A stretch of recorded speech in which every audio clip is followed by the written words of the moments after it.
ஈரானை கற்காலத்திற்கு கொண்டு செல்வோம் என்று அமெரிக்க அதிபர் டொனால்ட் ட்ரம்ப் எச்சரித்துள்ளார். புதன்கிழமை இரவு, அதாவது இந்திய நேரப்படி வியாழக்கிழமை காலை வெள்ளை மாளிகையில் நாட்டு மக்களுக்கு அதிபர் ட்ரம்ப் உரையாற்றினார். ஆபரேஷன் எபிக் ஃபியூரியின் நடவடிக்கைகள் குறித்து ஆரம்பத்திலிருந்தே தமது இலக்குகள் முழுமையாக நிறைவேறும் என்று கூறி வந்தாலும் அதையும் தாண்டி அதிரடி தாக்குதல்களால் இந்த போரில் மிக வேகமாக முன்னேறி இருக்கிறோம் என்றார். I've made clear from the beginning of Operation Epic Fury that we will continue until our objectives are fully achieved.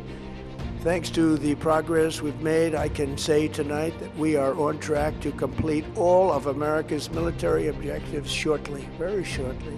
அமெரிக்க ராணுவ நடவடிக்கைகள் முக்கிய இலக்குகளை அடையும் நிலையில் உள்ளன. ஒப்பந்தம் ஏற்படாவிட்டால் தாக்குதல்கள் மேலும் தொடரும். இந்த போரை இன்னும் வேகமாக முடிப்போம். கிட்டத்தட்ட இலக்கை நெருங்கிவிட்டோம் என்று அவர் சூளுரைத்தார். அமெரிக்காவிடமிருந்து எண்ணெய் வாங்கிக் கொள்ளலாம். ஈரானுக்கு எதிரான போரில் அமெரிக்காவிற்கு ஆதரவளித்த சவுதி அரேபியா, கத்தார், ஐக்கிய அரபு அமீரகம் உள்ளிட்ட மத்திய கிழக்கு நாடுகளுக்கு நன்றியையும் அவர் தெரிவித்துக் கொண்டார்.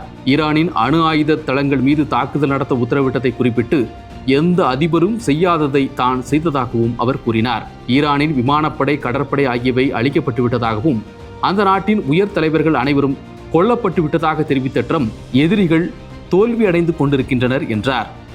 அமெரிக்காவை பயமுறுத்தவோ அமெரிக்காவின் எல்லைகளுக்கு வெளியே தங்களது வலிமையை காட்ட நினைத்தாலோ அவர்களின் ஆட்சியை முறைப்படி முடிவு கட்டுவதை அமெரிக்கா நோக்கமாக கொண்டுள்ளது என்று கூறிய அவர், முன் எப்போதும் இல்லாத வகையில் தன்னுடைய ஆட்சி காலத்தில் மிகப்பெரிய வெற்றியை பெற்றிருக்கிறது அமெரிக்கா என்றும் பெருமிதம் கொண்டார். எந்த ஒரு உடன்பாடும் எட்டப்படாவிட்டால் அமெரிக்கா ஈரானின் மின்சார உள்கட்டமைப்புகளை தாக்கும் என்று எச்சரித்த ட்ரம்ப், ஈரானுக்கு ஆட்சி மாற்றம் தேவையில்லை, அது தங்கள் நோக்கமும் இல்லை. ஆனால் பெரிய தலைவர்கள் கொல்லப்பட்டதால் ஈரானில் ஆட்சி மாற்றம் ஏற்பட்டுள்ளது என்றார். We're going to hit them extremely hard over the next 2 to 3 weeks. We're going to bring them back to the Stone Ages where they belong. In the meantime, discussions are ongoing. Regime change was not our goal. We never said regime change, but regime change has occurred because of all of their original leaders' death. They're all dead. முதலாம் உலகப் போரில் America ஓராண்டு 7 மாதங்கள் 5 நாட்களும், இரண்டாம் உலகப் போரில் 3 ஆண்டுகள் 8 மாதங்கள் 25 நாட்களும், கொரிய போரில் 3 ஆண்டுகள் 1 மாதம் மற்றும் 2 நாட்களும் பங்கேற்றது. அதேபோன்று வியட்நாம் போரில் 19 ஆண்டுகள் 5 மாதங்கள் 29 நாட்களும், ஈராக்கில் 8 ஆண்டுகள் 8 மாதங்கள் 28 நாட்களும் பங்கேற்று போரிட்டது. ஈரானுக்கு எதிரான போரில் இதுவரை 32 நாட்கள் அமெரிக்கா பங்கேற்றிருக்கிறது. அந்த நாடு முற்றிலுமாக சிதைக்கப்பட்டு விட்டது. இனி யாருக்கும் அச்சுறுத்தலாக அந்த நாடு இருக்காது என்று பகிரங்கமாக அறிவித்தார்.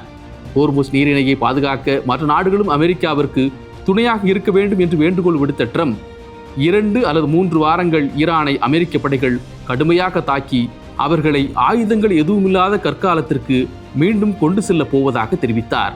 So to those countries that can't get fuel, many of which refuse to get involved in the decapitation of Iran, we had to do it ourselves. I have a suggestion. Number 1, buy oil from the United States of America. We have plenty. We have so much. And number 2, build up some delayed courage.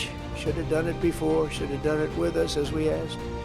Go to the strait and just take it. Protect it. Use it for yourselves. Iran has been essentially decimated. The hard part is done, so it should be easy. அதிபர் ட்ரம்பின் இந்த உரை போர் சூழலை மேலும் பதற்றமாக்கியிருக்கிறது.